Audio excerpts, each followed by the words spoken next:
Hey everybody, happy Monday, or at least at the time that I'm filming this.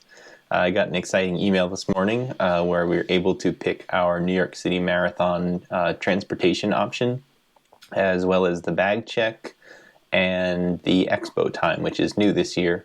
So I'll break down a little bit, I guess, what the differences are from the New York City Marathon in the past, and I'll just kind of show you also what I got today and what my options are for transportation, expo, bag check, everything like that. So we'll just dive right into it.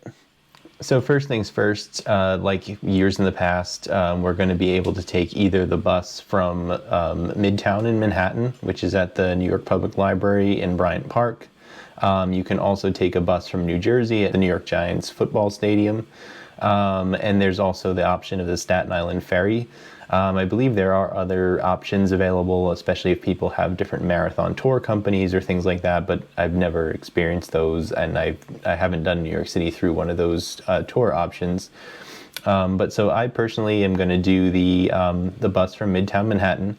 I actually have a hotel booked for me and a friend who's also going to be running, and we're going to be leaving from a hotel right near Midtown Manhattan anyway. And the reason I like that spot is because when the marathon finishes in Central Park, we'll also be very close to our hotel. So everything is pretty central in that location as far as getting out to Fort Wadsworth on Staten Island, as well as getting back to the hotel to shower and everything after the race. So in choosing the bus, my time options were either 5:15 a.m. or 5:45 a.m. from Midtown Manhattan.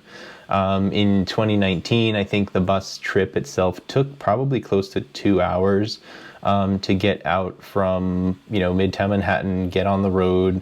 Obviously, it's early, so traffic wasn't too bad. It's a Sunday, but once you get to the Verrazano Bridge going from Brooklyn to Staten Island, things start to slow down. You're on the bus for a long time. The buses unloading at Staten Island and Fort Wadsworth are just, the marathon village that they create on Staten Island is very chaotic and busy. A lot of bus unloading takes a long time. You have to go through metal detectors and all these things. So that process backs up traffic pretty significantly.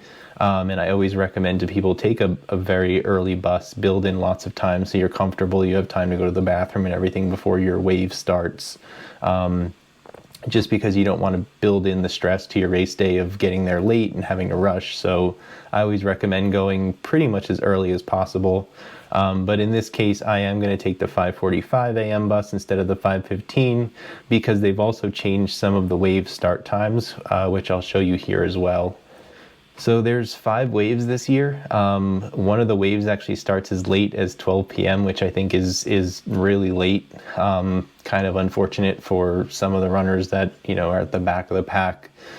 They are going to be finishing, some people take over 8 hours. They're going to be finishing, close to 8 or 9 o'clock at night, which is pretty wild for this year. But I think they want to spread out the runners a little bit more. They want to reduce some of the kind of packing of people, obviously, with the pandemic going on. So they're going to spread it out into more additional waves. And in 2019, I was actually in the 9:10 or 9:05 a.m. start time wave. So that was wave 1. And it looks like this year, based on the best pace chart that they have here, I'll probably be in wave 2 actually. So that's going to be different for me this year, and it'll give me a little more time. So I'm going to take one later bus than I did in the past and take that 5:45 a.m. bus. The best pace calculation that they put here on this chart, as you do runners with New York Road Runners, different races, they calculate to like your best 5K or best 10K pace time. And it's an estimate. Obviously if you run a 10K with New York Road Runners, whatever your pace is for that race is going to be your, quote unquote best pace. If you run a 5K, they do a conversion. If you run the marathon, they do a conversion. All the different running distances in between, they convert it to your best 10K pace time. And then they use that to set up your corrals. So that way you're always kind of with the right pace group and people aren't, running over somebody or slowing people down. So that's how you get your corral set up for New York Road Runners as a whole. So in this case, because mine I think is 7:27 right now, and the estimated best 10K pace for New York Roadrunners based on past races. I should be in wave 2, and I should be starting closer to 10 o'clock in the morning versus 9 o'clock. So gives me a little extra time to sleep, I guess, and to not take the earliest possible bus. But again, it gives time for their traffic to build up, things like that. So it's always a toss-up, but I do still think that, between, leaving at almost 6 o'clock, 7, 8, 9, 10, that's still 4 hours till the race start. And that'll be plenty of time for me to get there, get settled, go to the bathroom, drink some water, do whatever I got to do for my pre-race routine. So along with picking our bus time, we're also going to be picking a slot for the Expo, for the New York City Marathon.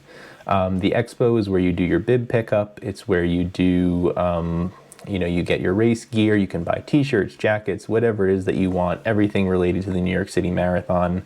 There will be other vendors, GU, Huma, Morton, anything else that's related to running. They sell socks, calf sleeves, a whole bunch of things. You can sign up for different things, get information on different marathons around the world. The Abbott's World Marathon Majors group is usually there. All these kinds of things that happen at an expo. So for the expo this year, to reduce crowds, you actually have to pick a time slot, which is, again, new for this year, probably only going to be a thing during any kind of pandemic that's ongoing. So you do need to reserve a slot for that as well. So I picked my time slot. And I kind of like to do it either on Thursday or Friday because I don't want to be on my feet. You have to walk through the city.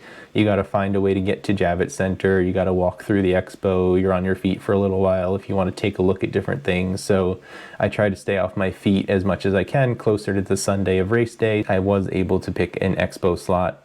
They are first come, first serve. So today's the first day. I believe they released all these options to everybody. And I did get something that works for me on the Thursday before the marathon. The last big change is baggage pickup or checked bags. So that change is going to come in kind of two different ways. One, there's no more bag check on race day. So I never checked a bag personally for the New York City Marathon, but I believe you would check a bag the morning of the race. It was another thing for people to think about. You had to remember everything you wanted to put in that bag, tuck away, and then they basically send it and ship it via like UPS or FedEx, obviously a truck sponsoring and running with the race that day, and they would drive it to Central Park where you'd pick up your gear once you finished running. They're doing away with that this year. I honestly don't know if that's pandemic related or they just want to try something new, which I think a lot of people are actually seeming to have a positive response to. And that's going to be that you drop off your items earlier in the week in Central Park.